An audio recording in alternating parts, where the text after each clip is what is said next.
台南市公车有6段路线，到达145条，65岁以上长辈也个免费。罗老师赵坤良就坐过130多条，会当讲是公车专家。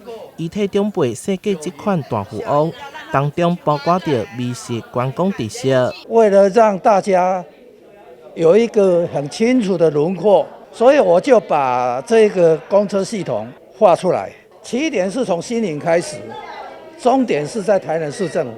有黄线、绿线，还有4台公车模型。高龄者交通事故比例相当的高，市府持续宣导，其中乐龄学习中心是交通安全宣导的重要管道。除了系列课程之外，还要搭配着高估设计，让长辈手脑并用，增加学习效果。内轮差啦，那个什么。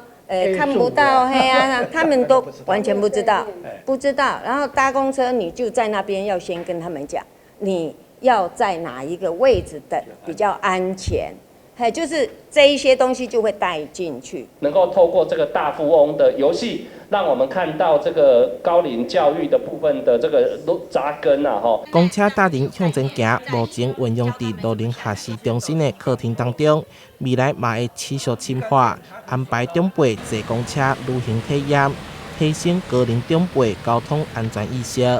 台南新闻社采访报道。